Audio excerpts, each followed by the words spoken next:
Bonjour ladies and gentlemen et nouveaux visiteurs sur la chaîne YouTube. Ici Mr Flamingo et bienvenue pour une nouvelle vidéo critique. Aujourd'hui, c'est le temps de parler d'un film que j'attendais beaucoup cette année, le remake / reboot de Child's Play.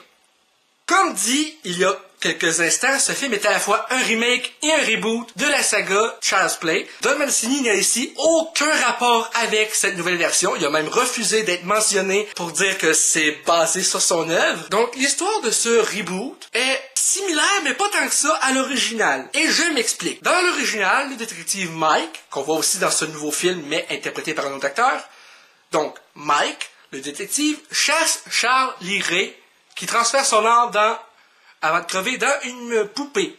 Good Guys, qui est en français brave gars. Tandis que dans cette version-ci, c'est assez différent. C'est des poupées faites avec des intelligences artificielles, donc vraiment modernisées. En même temps, si tu fais un reboot à Child's Play, faut que tu innoves un petit peu, parce que c'est clair que sinon, si tu nous refais la même affaire qu'en 88, c'est clair que ça marcherait pas, là. Donc, qu'ai-je pensé de ce reboot de Chucky? C'était bien. Je vais commencer par vous parler de ce que j'ai aimé dans le film, et ensuite, on va aller dans la section des négatifs. Pour commencer, j'ai aimé les risques qu'ils ont pris par rapport au récit original.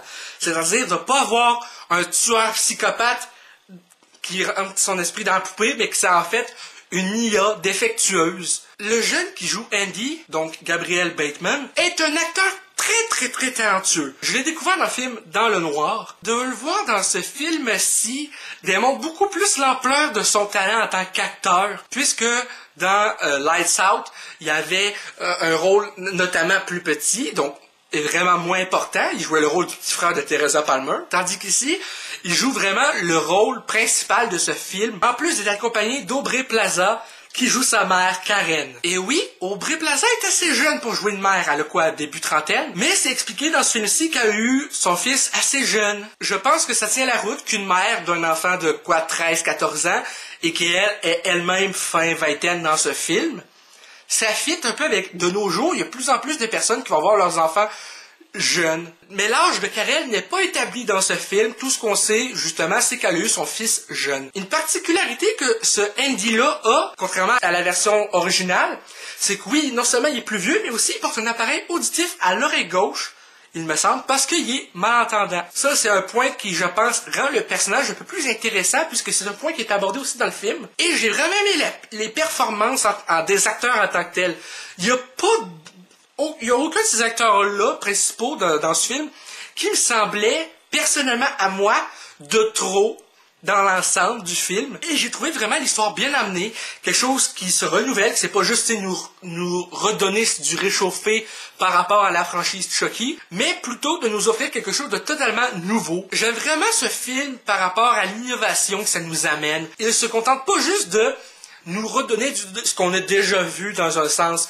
Oui, c'est quelque chose qu'on a déjà vu, mais c'est quelque chose qui nous donne d'une façon très différente de la façon que tout est amené. J'ai vraiment aimé le côté intelligence artificielle qui n'apprend pas qui ne comprend pas que ce qu'il fait n'est pas bien. Pour lui, c'est juste genre, je veux être ton ami Andy. Donc, quand il apprend quelque chose, il l'apprend pas vraiment de la bonne façon.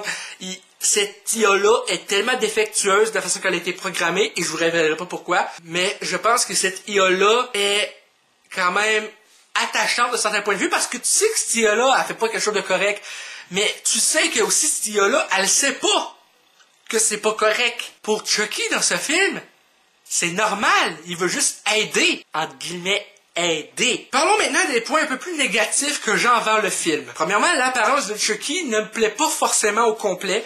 Il y a des plans que ça paraît mieux que d'autres. Bon, malheureusement, j'ai pas été en mesure d'aller voir le film en version originale, puisqu'il l'avait pas au Cinéplex en version anglaise. Je suis pas un fan de son apparence physique. Sa face est bien dans certains plans, mais surtout dans les plans où c'est du CGI, et pas quand c'est de l'animatronique pure et simple.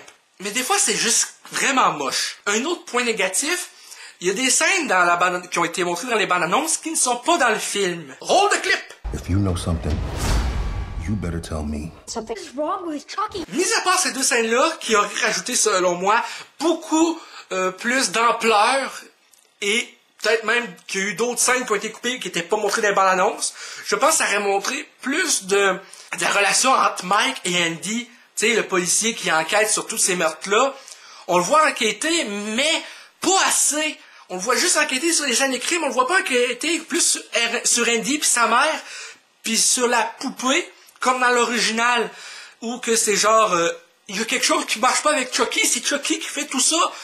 On sait que c'est Chucky qui fait tout ça, mais il y a aucun moment dans le film où que le policier doute lui-même de ce qu'Andy avance, parce qu'il n'enquête pas sur Andy forcément.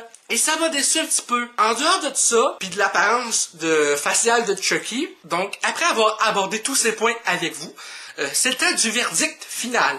Sur 10, combien je mettrais à ce film? 7.5.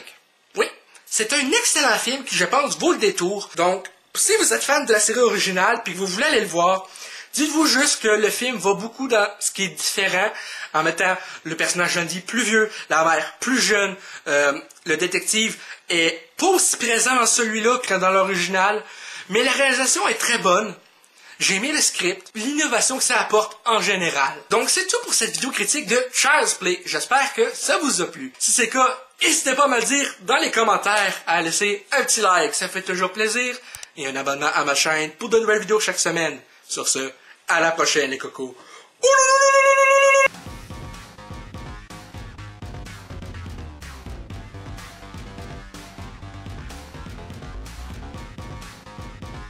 Hey le grand, c'est quoi que t'attends pour t'abonner, sacrament?